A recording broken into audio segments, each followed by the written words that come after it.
محمد رسول الله. Chers téléspectateurs, Assalamu alaikum wa rahmatullahi wa barakatuh. Que la paix et la bénédiction d'Allah soient sur vous. C'est un plaisir de vous accueillir dans notre programme Voyage vers l'Islam. Dans ce programme, nous échangerons avec des membres afin de savoir pourquoi ils ont accepté à un moment donné de prendre certaines décisions. Aujourd'hui, nous allons parler d'une histoire très inspirante de notre respecté membre, Dramé Al-Haji, qui est né le 22 9e mois 1980. C'est un père de famille. Il a accepté l'Ahmadiyya en 2009. Monsieur Dramé Al-Haji, nous vous souhaitons la bienvenue dans notre studio. Merci beaucoup. Veuillez vous présenter et dites-nous quel métier vous exercez présentement. Oui, donc je m'appelle Dramé El-Hadji et actuellement je suis conducteur de train. Je réside en France et je travaille en France et je suis actuellement ici au Mali pour des vacances. Alhamdulillah, jazakumullahu khair. Comment se porte votre famille? Est-ce qu'elle est religieuse ou pas? Alhamdulillah, ma famille va très bien. Et oui, toute ma famille est religieuse, que ce soit du côté de mon père ou de ma mère. Je suis issu de la communauté soninké. En Bambara, on dit Maraka. Et on va dire que la majorité, si ce n'est la totalité des soninké, sont tous musulmans. Qu'on soit plus ou moins impliqués dans la religion que d'autres, on est tous musulmans, tous religieux par la grâce d'Allah. Jazakumullah, vous avez dit tout à l'heure que la famille soninké est toute musulmane. Donc, et vous, quand vous vous êtes intéressé à la religion? Disons que malgré le fait que je sois né musulman et toujours été dans une atmosphère liée à l'islam, je voudrais dire que je me suis intéressé vraiment à la religion autour de la vingtaine, quand j'avais à peu près 20 ans, entre mes 20 et 30 ans. Et sinon, la plupart du temps, on évolue dans le cadre spirituel dans lequel on est arrivé. Et c'est vraiment à partir de la vingtaine où j'ai commencé vraiment à me poser des questions sur la religion. Êtes-vous le premier Ahmadi de votre famille? Non, je ne suis pas le premier, je suis le deuxième. Je suis le deuxième Ahmadi de ma famille. Le premier, c'est mon grand frère. C'est d'ailleurs lui qui m'a parlé de la communauté musulmane Ahmadiyya. Et donc, après les investigations, après avoir fait mes recherches, j'ai décidé d'accepter aussi l'Ahmadiyya. Je suis le deuxième. Et par la suite, mes frères et sœurs, nous sommes 7 en tout. Nous sommes sur les 7, 6 à avoir accepté. Ma mère aussi. Malheureusement, le papa n'a toujours pas accepté. Et voilà un petit peu les départs dans l'Ahmadiyya. Ok, jazakumullah. Et comment a été votre adhésion à l'Ahmadiyya? Ça a été facile ou... Mon adhésion a été relativement simple, facile, rapide aussi. Parce que, on va dire que j'attendais ce message, en fait, quelque part. Je n'en avais pas conscience, mais j'étais vraiment à la recherche de ce message. Parce que, comme je disais tout à l'heure, j'ai toujours évolué dans un environnement islamique, on va dire, mais je n'avais pas cette certitude au cœur que l'islam était la religion parfaite, la religion pour l'humanité tout entière. Et c'est à travers l'Ahmadiyya que j'ai pu avoir cette conviction, cette certitude, malgré que la certitude, il y a différents niveaux de certitude, mais à travers l'Ahmadiyya, j'ai pu en tout cas envers moi-même, avoir cette conviction que c'est l'islam la véritable religion. Ok, jazakumullah, jazakumullah. Pouvez-vous nous dire un peu votre vie avant d'accepter l'Ahmadiyya? Avant d'accepter l'Ahmadiyya, j'étais musulman, on va dire lambda, si on peut utiliser ce terme. C'est-à-dire que je faisais mes prières quotidiennes.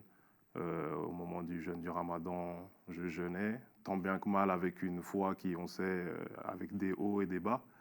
Et voilà, je m'accrochais tant bien que mal à essayer de progresser dans la foi, ce qui n'était pas chose facile, parce que résidant en Europe, nous savons toutes les tentations qui sont liées, l'attraction qu'il y a vers Dunia dans ces pays-là. Lorsqu'on est jeune et qu'on est indépendant, qu'on gagne sa vie, c'est pas évident de rester toujours focus sur la religion et sur les actes d'adoration. Et donc voilà, c'était. Mais par la grâce d'Allah quand même, on peut. Je suis reconnaissant du fait que je suis quand même resté toujours assez proche de la religion, par la grâce d'Allah. Jazakumullahu khair, alhamdulillah.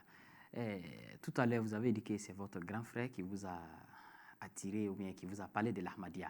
Mais vous-même, personnellement, qu'est-ce qui vous a attiré vers cette communauté, Alors, l'Ahmadiyya? pour vous expliquer ça, je vais vous raconter un peu comment ça s'est passé. Il faut savoir que quand je me suis marié, je devais avoir 25 ans, 26 ans. Et tout de suite après le mariage, bon, il y a tout ce qui est lié au mariage, le fait de s'installer avec son partenaire à un âge assez, bon, on va dire, c'est assez jeune, la vingtaine, et on passe par des épreuves de la vie et qui ne sont pas toujours faciles à gérer. Et en plus de ces épreuves-là, il y a eu d'autres épreuves liées aux enfants qui ont fait que on a vécu des moments assez difficiles. Et alhamdulillah, dans ces temps d'épreuve, j'essayais toujours de me rapprocher d'Allah. Je savais que la solution était auprès d'Allah, même si le chemin n'était pas très clair. Et je me rappelle que c'était une fois pendant le Ramadan. Vous savez que pendant le Ramadan, on essaie de redoubler d'efforts pour les actes d'adoration. Et j'avais assisté à une prière de Tarawih le soir. Et l'imam qui dirigeait la prière, en fait, c'était un imam qui était proche des voisins de ma belle famille. Donc du coup, lorsqu'on a terminé la prière, comment dire, il a animé une session de questions-réponses. Comme ça, on va dire, à la volée, comme ça. Et j'étais tellement en admiration sur ça, je me dis, mais il répond à des questions auxquelles il ne s'attend même pas avec une telle facilité. Et à ce moment-là, j'ai fait une prière, je dis, oh Allah, accorde-moi assez de connaissances que moi aussi, à mon tour, je puisse répondre aux gens qui ont des questions concernant l'islam. Et je crois même pas un mois après, mon frère m'avait déjà parlé de l'Ahmadiyya, mais pas directement. En fait, il tâtait le terrain. Et on va dire, un mois après cela, il m'appelle, il me dit, oui, tu te souviens, je t'avais parlé d'un groupe. Je lui dis, ouais, ouais. Et il me dit, ils organisent une assise, question-réponse, si ça t'intéresse, tu peux venir assister. C'était un jour de Jumu'ah, de vendredi, je me rappelle. Et j'avais été assister à ce tablir, comme on dit, cet échange. Et c'était des jeunes comme moi en face de moi. On n'a pas l'habitude, vous savez, d'avoir des jeunes qui parlent de religion et surtout qui répondent à des questions. Au début, j'étais un peu sceptique, mais ce qui a attiré mon attention, c'est le fait qu'ils disent que Allah a envoyé quelqu'un à notre époque et que pour redonner vie aux enseignements que le Saint-Prophète a apportés. Et ça, c'était un point qui me gênait avant l'Ahmadiyya, à savoir qu'on entend les histoires du passé, les histoires des prophètes, les miracles qui ont eu lieu à leur époque, le soutien exceptionnel que Allah leur a donné. Et on entend aussi les histoires qui vont avoir lieu dans l'au-delà. La résurrection, le paradis, l'enfer, toutes ces choses-là. Mais pour notre époque à nous, rien. Et ça, c'était quelque chose qui me gênait profondément. Je me suis dit, mais pourquoi nous, on n'aurait pas droit aussi à quelque chose, à une preuve manifeste de l'existence de Dieu? Et je me suis focalisé sur ce point-là. Et rien que ce point-là a réussi à susciter mon attention concernant l'Ahmadiyya. Alhamdulillah, vraiment, c'est extraordinaire. Contrairement à d'autres, parce que c'est quand on entend que Allah a envoyé quelqu'un après le Saint-Prophète sallallahu alayhi wa sallam, c'est qui choque les autres et qui les pousse même à rejeter l'Ahmadiyya. Mais contrairement à vous, je vois que c'est ce qui vous a poussé à vraiment aller de l'avant. Effectivement, j'ai réalisé ça aussi plus tard. Je pense que ça, c'est dû au fait que malheureusement, la plupart des musulmans s'accrochent aux croyances. En fait, ils sont croyants dans la forme et dans le texte, mais ils ne cherchent pas à ressentir ce qu'il devrait ressortir. C'est-à-dire qu'à l'époque du Saint-Prophète, sallallahu alayhi wa sallam, lorsqu'ils apprenaient le Saint-Coran, ils le mettaient en pratique, ça leur servait dans la vie de tous les jours. Et malheureusement, aujourd'hui, ce n'est plus le cas. Donc on apprend une chose, on s'y tient fermement, parce qu'on l'a appris. Si quelque chose vient à l'encontre de cela, automatiquement, on a tendance à vouloir rejeter ça. Or que moi, je n'étais pas dans cette position. J'étais dans la position de vouloir comprendre. Dieu dit cela, mais dans les faits, j'arrive pas à le vérifier, en fait. Et donc, le fait d'avoir, justement, cette bonne nouvelle, ça m'a carrément attiré, en fait, à en savoir plus sur ce message. Alhamdulillah, jazakumullahu khair. Et maintenant, finalement, vous êtes un Ahmadis. Est-ce que vous avez rencontré des difficultés, des oppositions venant de vos amis ou bien de votre famille? Parce que vous avez dit que votre famille est toute musulmane. Alors, alhamdulillah, ça a été relativement simple. Il y a eu des débats par-ci, par-là, mais pas d'opposition farouche. On va dire que les gens, il y a une grande partie de ma famille qui sont contre, hein, mais on va dire que ça parle, mais dans le dos, en fait. C'est pas frontal. C'est-à-dire que, et c'est un point aussi que je me rends compte que j'ai beaucoup de chance, alhamdulillah. Ça n'a pas créé de division dans la famille. Ça veut dire qu'aujourd'hui, j'entretiens toujours des liens avec ma famille, malgré que c'est une famille vraiment de religieux. On va dire qu'en Bamba, on peut dire des Karambos. J'ai un oncle ici à Bamako qui tient même un internat, et qui enseigne le Saint-Coran. Il a un centre avec plein de Houfaz qui apprennent le Saint-Coran. Mes cousins sont tous Hafizul Quran. Donc, mais les relations ne se sont pas brouillées pour autant parce qu'il n'y a pas une confrontation frontale, en fait. Et donc, non, on va dire que... Mais il y a eu quelques débats par-ci, par-là, mais rien de très virulent, en fait. Alhamdulillah. Masha'Allah. Et maintenant, nous allons parler des allégations contre l'Ahmadiyya. Donc, on sait que les gens disent que l'Ahmadiyya, comme je l'ai si bien dit, est un autre prophète et ils n'aiment pas le prophète Mohammed sallallahu alayhi wa sallam. Ils ont un autre courant, donc ils ne prient pas comme les autres musulmans prient, etc. Bon, et vous, quel sentiment avez-vous eu lorsque vous avez entendu tout cela? Et après avoir accepté l'Ahmadiyya, qu'est-ce que vous avez constaté dans toutes ces allégations? Est-ce que c'était vrai ou c'était comment? Alors, cette question me rappelle des souvenirs. Je me rappelle que lorsque j'étais sorti de l'entretien avec les frères et l'échange, j'ai tapé sur Google Ahmadiyya. Et le premier site que j'ai vu, c'était un site anti-Ahmadi. Et là, je vois plein d'allégations qu'un autre prophète est venu remplacer le Saint-Prophète. Il est venu avec un nouveau livre, une nouvelle charia. Les Ahmadis ne prient pas vers la Mecque, mais vers Qadian en Inde, là où est né le fondateur de la communauté musulmane Ahmadiyya. Plein d'allégations comme cela, que dans la kalima shahada, c'est pas la ilaha illallah Muhammad Rasulullah, c'est Ahmad Rasulullah, que Dieu nous en préserve. Et j'étais un peu choqué quand même. Je me dis, ah ouais, c'est beaucoup quand même. Mais le fait que ce soit mon frère qui m'ait parlé d'eux, et aussi le sentiment que j'ai reçu lors de l'échange, ça fait que j'ai réussi à passer au-delà. Donc du coup, je suis quand même allé à la mission là-bas en région parisienne. Et j'ai noté tous ces points. Je me suis dit, je vais aller vérifier. Et je rentre dans la mosquée, et là, je vois marqué en gros, la ilaha illallah Muhammad Rasulullah. Je dis déjà, c'est un premier mensonge. Et avec ma boussole, j'ai vérifié la direction dans laquelle il priait. C'était bien la direction de la Mecque. Donc, deuxième mensonge barré. Et lors de la prière, avec le missionnaire, j'écoutais parce qu'il disait aussi que le Saint-Coran n'est pas le même, les sourates sont modifiées. On a prié Maghrib, on a prié Isha, pareil, les mêmes prières, les mêmes postures dans la prière, donc encore un mensonge barré. Et après avoir fait, sans rien dire, hein, je faisais mes analyses tout seul, donc j'ai rencontré le missionnaire, on a discuté, j'ai posé plusieurs questions, et j'étais dans la démarche d'essayer de voir si l'Ahmadiyya était, est vrai. Donc je posais mes questions, même des questions qui avaient presque rien à voir avec la religion. Et j'avais toujours des réponses bien structurées à partir du Saint-Coran, la sunna du prophète, les expériences des compagnons du prophète, sallam. Et vraiment, cet entretien m'a vraiment, comment on peut dire ça, donné un Roland de foi que je ne pourrais pas décrire. Et c'était un week-end, parce que la mission était à 1 heure à peu près de route de chez moi. Donc, chaque week-end, je retournais là-bas, je posais mes questions. Chaque week-end, on me donnait des arguments, je vérifiais pendant la semaine.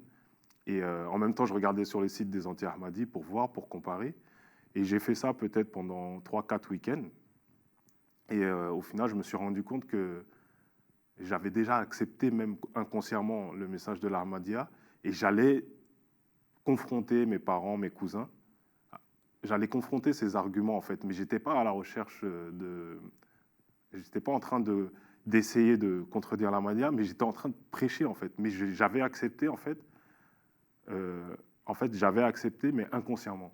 Je ne m'en rendais pas compte, en fait. J'étais déjà en démarche de transmettre ce message de l'Ahmadiyya. Masha'Allah, jazakumullahu khair. Donc maintenant, pouvez-vous nous parler un peu des changements qui sont opérés en vous après avoir accepté l'Ahmadiyya? Alors, les changements sont multiples, mais le point le plus marquant, j'ai envie de dire, c'est le fait d'être confiant. C'est-à-dire qu'aujourd'hui, je suis musulman et je peux dire pourquoi je le suis. C'est surtout ce point-là, en fait. Je peux parler avec des chrétiens, avec des hindous, avec des bouddhistes, avec des athées, et j'arrive à présenter l'islam et j'arrive à dire pourquoi c'est l'islam la véritable religion. Chose que je ne pouvais pas du tout faire avant l'Ahmadiyya. J'avais même honte de trop mettre en avant le fait que j'étais musulman, pour vous dire.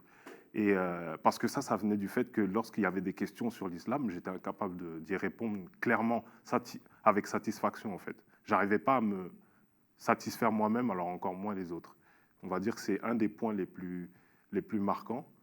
Et aussi l'amélioration dans l'expérience de la prière aussi. Les enseignements que l'imam Mahdi a remis au goût du jour concernant la prière, qui est le pilier le plus fondamental de l'islam, ont fait que j'arrive aujourd'hui à vraiment apprécier ma prière. Avant, c'était plus une prière mécanique qu'autre chose. Jazakumullahu khair. Vraiment, merci beaucoup. Avez-vous un regret après avoir accepté l'Ahmadiyya aujourd'hui? Non, aucun regret. Aucun regret. Au contraire, j'aurais aimé pouvoir rencontrer l'Ahmadiyya plus tôt. Mais alhamdoulilah, chaque chose vient au beau moment. Et non, aucun regret, au contraire. J'espère que Allah me donnera une longue vie, une bonne santé et toujours la volonté de pouvoir augmenter ma connaissance de la religion à travers l'Ahmadiyya. Ok, alhamdulillah. Donc maintenant, nous avons une autre question encore. C'est aujourd'hui dans les médias, les gens disent que l'islam, c'est le terrorisme. D'autres aussi disent que bon, l'Ahmadiyya, ce ne sont pas des musulmans. Donc, beaucoup de choses se disent dans les médias. Que pouvez-vous nous dire à ce sujet? Bon, en fait, toutes ces choses sont liées au fait, c'est pas quelque chose de nouveau, vous savez. Aujourd'hui, on parle des médias parce qu'on est à l'ère de l'information, mais c'est rassurant quelque part. Pourquoi? Parce que l'histoire de tous les prophètes nous démontre que les opposants à la vérité ont toujours agi de cette manière. L'histoire du saint prophète sallam est la plus parlante. Il était considéré comme le digne de confiance, l'homme intègre, le plus juste, le plus véridique de toute la Mecque. Il était reconnu par ses pairs comme étant la référence de la bonté, de la générosité. Et à partir du moment où il a fait sa prétention d'être le saint prophète, d'être le prophète choisi par Allah, à partir de ce moment-là, il est devenu la pire des personnes. Les pires mensonges lui ont été conférés, des insultes. Et toutes les personnes qui l'acceptaient étaient considérées comme des maudits. Et cette histoire a eu lieu avec tous les prophètes. Donc le fait que ces allégations, ces mensonges envers l'Ahmadiyya, c'est quelque chose qui n'est pas plaisant, bien évidemment, mais c'est quelque chose aussi qui confirme que le saint prophète sallam avait prophétisé que l'islam était apparu étrange et une époque viendra où il réapparaîtra étrange, tout comme il est apparu la première fois. Et donc, c'est quelque chose qui renforce en fait la véridicité de l'Ahmadiyya. Ouais, jazakumullah khair. Vous nous avez dit tout à l'heure que vous vivez en France. Donc, notre calife, vous savez, dans l'Ahmadiyya, nous avons un guide spirituel. Est-ce que vous l'avez une fois rencontré? Et quand vous l'avez rencontré, quel sentiment avez-vous eu? Alors, alhamdoulilah, j'ai rencontré le calife à plusieurs reprises. Plusieurs reprises, je ne peux même pas compter le nombre de fois où j'ai eu l'occasion de le rencontrer. Alhamdoulilah. La première fois que je l'ai rencontré, on était en groupe. On était parti faire une rencontre justement parce que tous les nouveaux, nouveaux entrants dans la Jamaat, on avait fait un voyage. On est parti le rencontrer donc en Angleterre. Et je l'avais vu à travers les écrans, j'avais écouté ses sermons. Mais lorsque je l'ai vu pour la première fois, j'ai ressenti une grâce spéciale. Il représente l'unité, il représente l'institution du califat qui est indispensable au maintien de l'unité au sein de l'islam, ce qui justement nous manquait jusqu'à l'avènement de l'imam Mahdi. Et c'est l'ayant vu en vrai que j'ai réalisé vraiment à quel point j'étais chanceux en fait de pouvoir faire partie de cette communauté. Et c'était comme si je vivais dans un autre monde, en fait. C'est comme si j'étais passé dans un autre monde. Et effectivement, le monde spirituel, le fait d'être en compagnie de l'homme le plus proche d'Allah de nos jours, on peut le dire, j'arrivais pas à réaliser ô combien j'étais béni à ce moment-là. Et à chaque rencontre, c'était la même chose.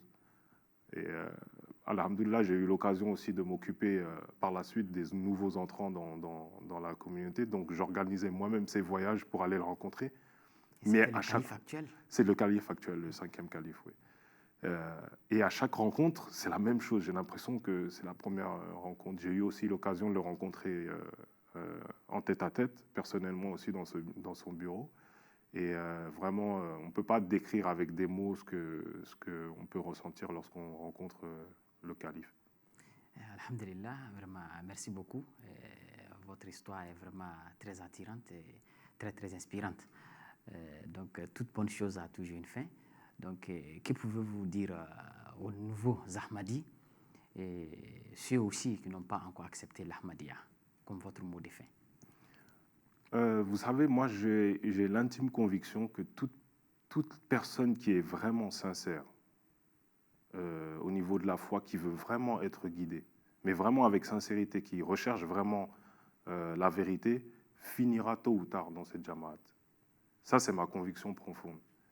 Maintenant, le conseil que je peux donner, c'est le conseil que j'ai moi-même appliqué, c'est lorsque nous prions, Allah dans la sourate Fatiha, Ihdina sirat al-mustaqim, guide-nous sur le droit chemin. Allah répondra certainement à cette prière, tôt ou tard. Mais lorsque on fait cette prière, il faut garder à l'esprit de dire que je veux véritablement suivre ce droit chemin, montre-le-moi. Et rends-moi conscient lorsque tu me le montres.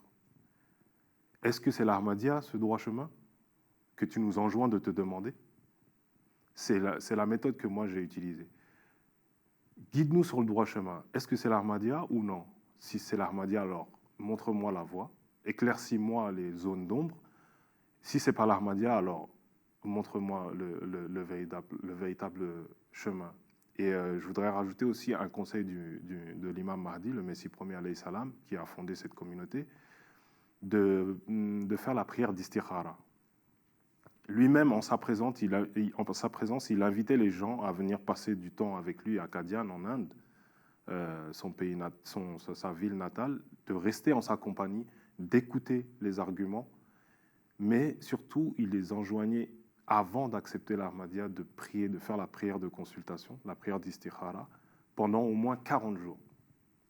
Une prière spécialement dédiée au fait de demander à Allah, est-ce que je dois accepter l'Ahmadiyya?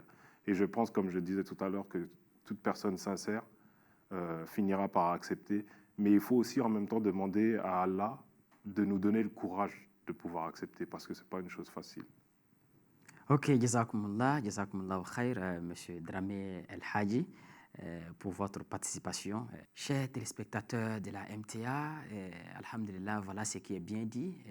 Je pense que nous avons tous appris des leçons donc, dans l'histoire de notre très cher respecté membre, M. Dramé Al-Haji, concernant tout ce qu'il a dit, concernant les allégations et concernant la prière d'istikhara, consulter Allah subhanahu wa ta'ala et demander à Allah surtout de nous guider vers le droit chemin. Merci beaucoup. Nous sommes à la fin de notre émission. Jazakumullahu khair. Assalamu alaikum wa rahmatullahi wa barakatuh.